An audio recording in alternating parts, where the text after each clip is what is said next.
Good morning.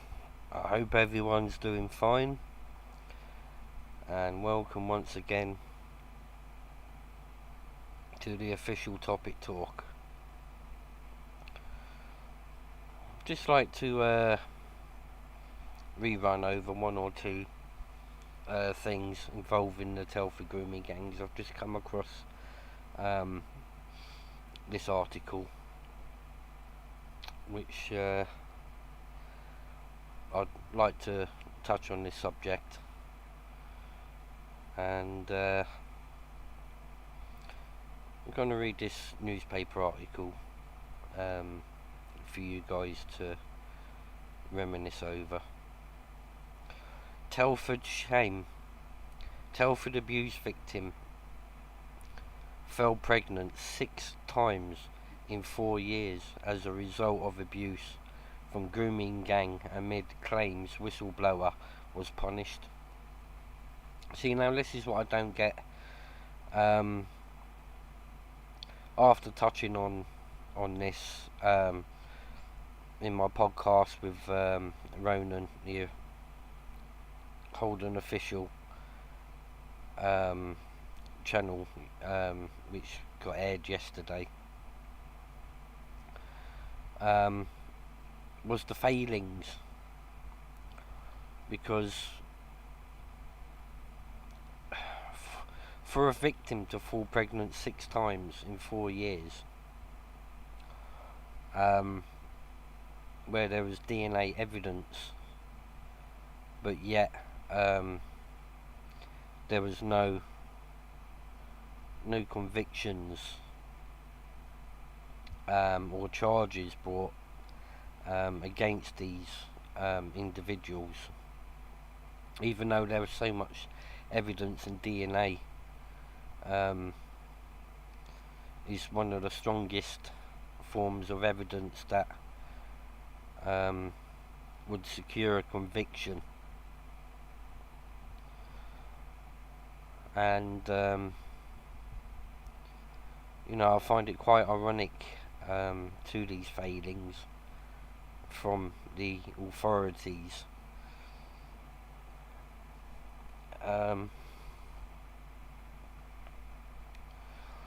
Authorities in Telford allegedly failed to stop the horrific abuse, with victims ignored and trying to report the sexual abuse they had experienced. I mean,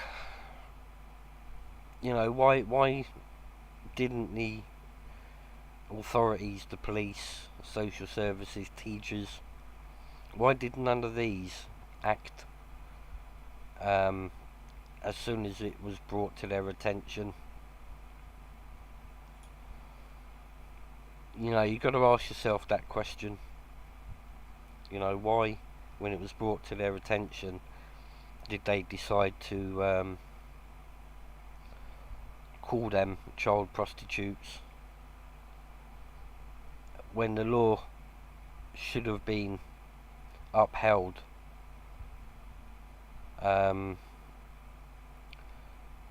Otherwise, why have they put a minimum age for people to have sexual relations if a child goes to them authorities and tells them that they've been getting abused at the age of 11 to 13? The law states 16. So how and why did the authorities claim they were child prostitutes, when quite clearly the law was put in the land for one reason: to stop this? Questions have got to be asked. Why did the police decide to call them child prostitutes? And why didn't the police uphold the law and go after these perpetrators?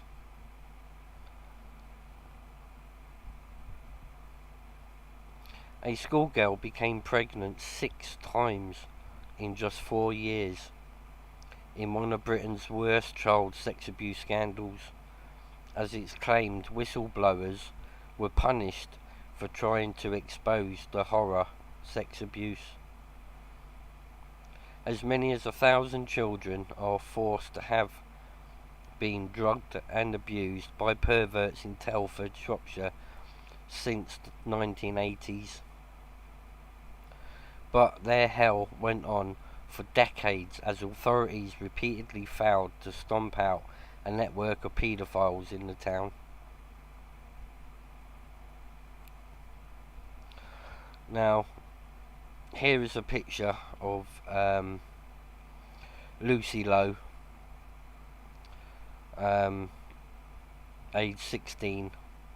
She was killed in 2000 along with her mum and sister after her abuser set fire to their house. Now, this is something I don't understand. Lucy's abuser was found guilty of murder.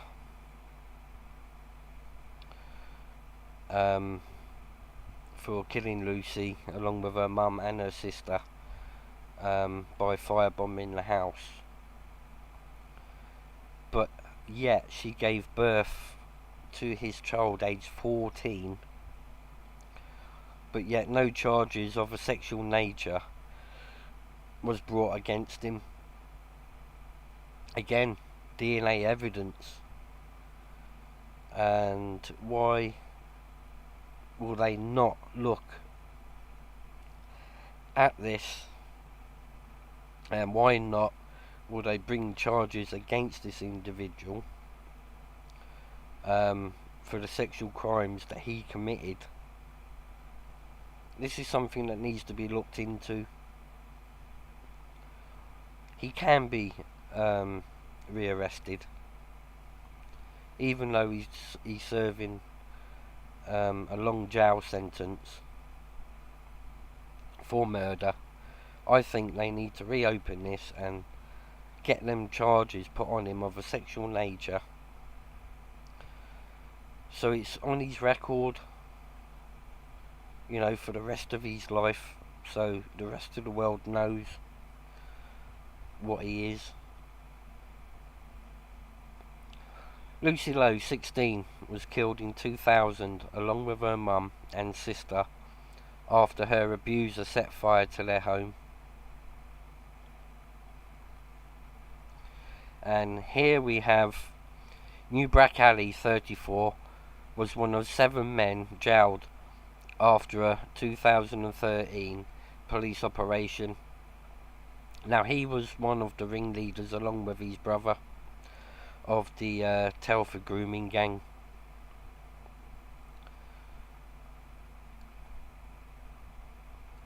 And here we have Becky Watson, age 13.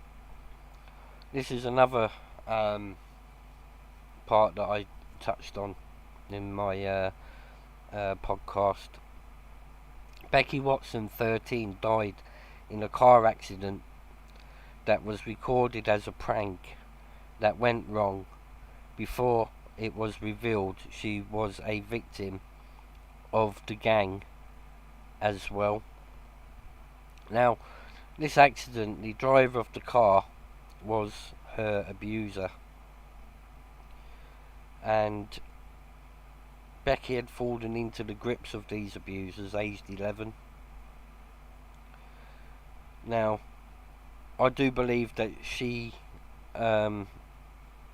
went to the authorities and told them that she was being abused by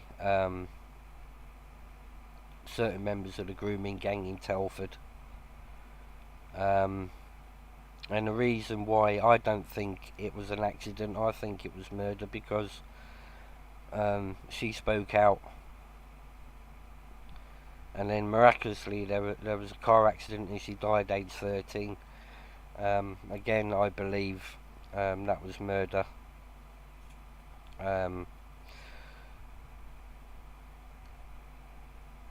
Here we have Newbrack Mubrak's brother,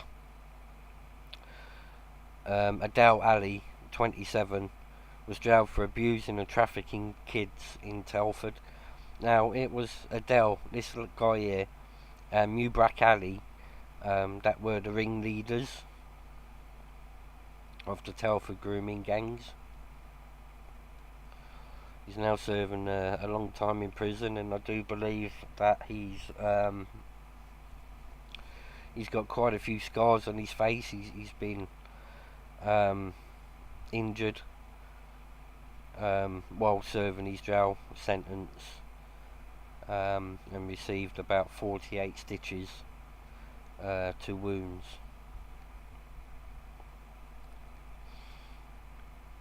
Here we have Vicky Round, died aged 20 after getting hooked on crack at the age of 12 and heroin at the age of 14 by the grooming gangs. Now, again, I count this as murder, even though she committed suicide because she couldn't live with the fact of what was happening to her from such an early age. I think it was around about 13, I think, that she first started getting, 11, when she first started getting abused, and these grooming gang members would feed her drugs. She became a crack and heroin addict by the age of 14, and sadly she decided to take her life because she couldn't live with it.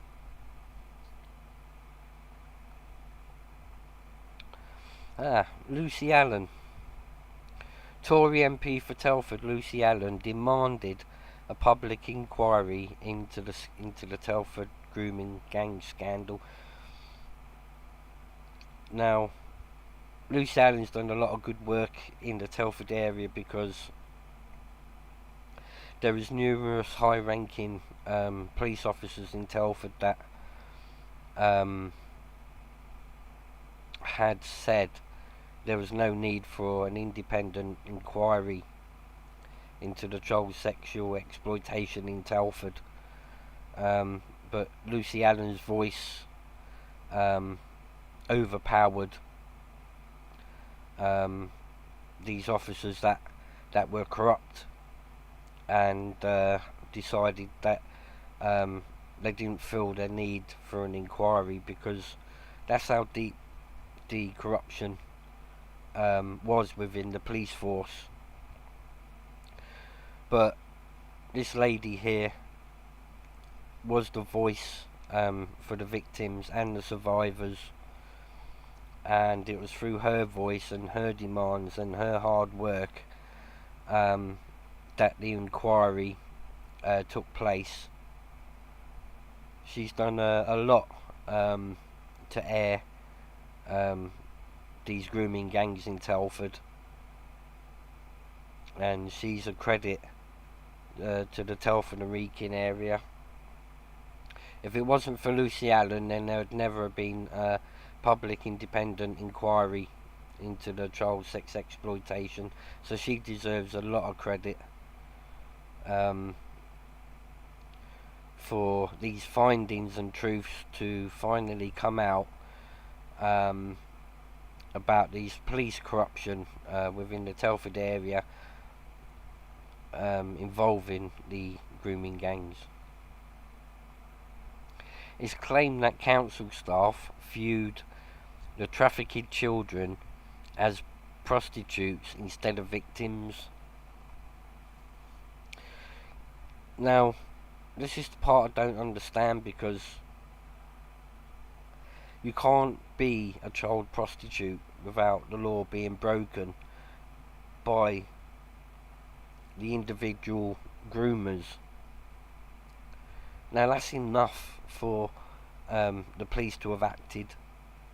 You know, the law was quite clearly broken, that they knew what was going on, because there was victims coming forward and because of the failings of the police to act when they were told about what was going on.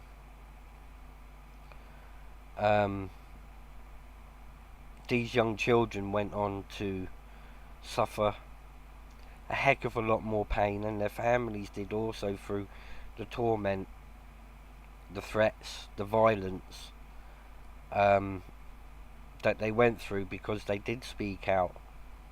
Now the police could have saved them. Why the police never acted? These questions need to be answered.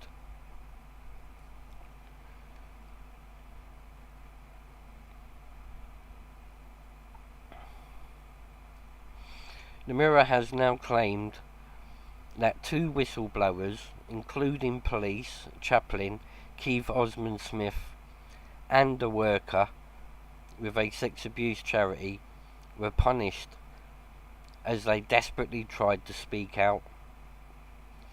The Reverend was suspended after passing information onto the news outlet about the scandal. He has since returned to work with police, telling the media organisation an internal investigation was carried out and made a number of recommendations which we have worked with him to address. The second whistleblower won an out-of-court settlement with Access Counselling, telling the Sun online no one was available to comment on the claims. Mubarak Ali, 34, was one of the 7 men jailed after a 2013 police operation.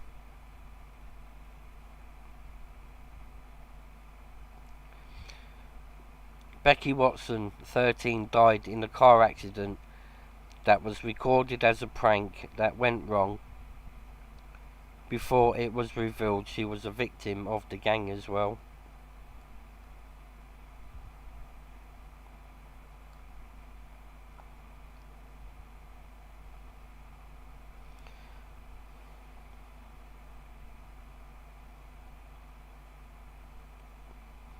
The number of victims estimated by child abuse experts mean there could have been more per head of population than in the scandals that rocked Rochdale and Rotherham in recent years. Social workers were said to have known about the offending as far back as the 1990s, but it took cops a decade to launch a probe. One of the victims was just 15 years old, when she was targeted by abusers in 2004, becoming pregnant several times in 4 years. She had 3 abortions and 1 miscarriage.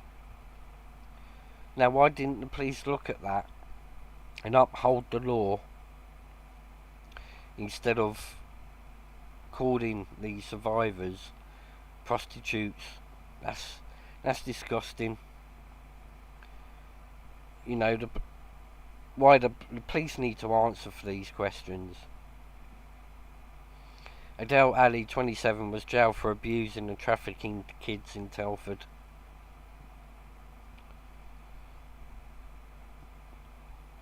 Vicky Round died at 20 after getting hooked on crack at 12 and heroin at 14 by the grooming gangs. That's a sad story, you know, deciding to take her own life because she couldn't live anymore with the abuse that she was receiving from these grooming gangs. Tory MP for Telford Lucy Ellen demands a public inquiry into the scandal. Now, this is the lady that deserves all the credit for the independent inquiry into the Telford child sexual exploitations. She's done a heck of a lot to get the truth out there in the public domain for everybody to know, and to air the police corruption and to the extent that it has gone to. A lot of credit for Lucy Allen. And it is claimed files show council staff regarded children who were abused and trafficked as prostitutes rather than victims. Vulnerable Lucy Lowe was 16 when abuser Azhar Ali Mahmood, 26, set fire to her house, killing her mum, Eileen, and sister Sarah, 17, in 2000. The taxi driver first targeted her in 1997 when she was 14, when she gave birth to his daughter. He was jailed for killing the teen, along with her mum Eileen and her sister Sarah, 17, but was never arrested or charged over sex abuse. Another victim who was drugged and gang raped said Lucy's killing was a warning to others who might speak out. The schoolgirl, who remains anonymous, said she was driven to attempted suicide. In 2002, another schoolgirl, Becky Watson, 13, was killed in an unexplained car accident in the Shropshire town. Despite the smash being recorded at the time as a prank gone wrong, it later emerged she had repeatedly been abused by an Asian grooming gang since she was 11. Becky's friend Vicky Round was abused by the same gang who got her hooked on crack cocaine at 12 and heroin by 14. It is also claimed that social workers knew of the abuse in the 1990s, but the police took a decade to launch an investigation. Council staff viewed victims as prostitutes, and authorities failed to keep details of abusers from Asian communities for fear of racism. Tory MP for Telford, Lucy Allen, demanded a public inquiry and said the findings were extremely serious and shocking. Martin Evans, Associate Chief Constable for West Mercia Police, told the Sunday Mirror that they're boosting police numbers to tackle the horrific offences is their number one priority, whether that offending took place today, yesterday or decades ago. Now, it'd be nice to see exactly what they're doing to prevent this from ever happening again, even though we know it is still continuing until this day. We want to know as the people, what these authorities are going to do to bring justice to the survivors, and whether they're actually going to go after the perpetrators and bring them to justice. That's it, guys. Hope it's given you some good insight now into the extent of how these grooming gangs are in Telford, and what they've put their victims through, and it just shows you the failings for the people that we go to that are supposed to be protecting us. Hope you have a great Thursday. It's my birthday, 50 today, so I'm gonna go off and have a relaxed day today. So until my next video, take care, people. Don't forget to subscribe, like and ring the bell. Catch you on the other side.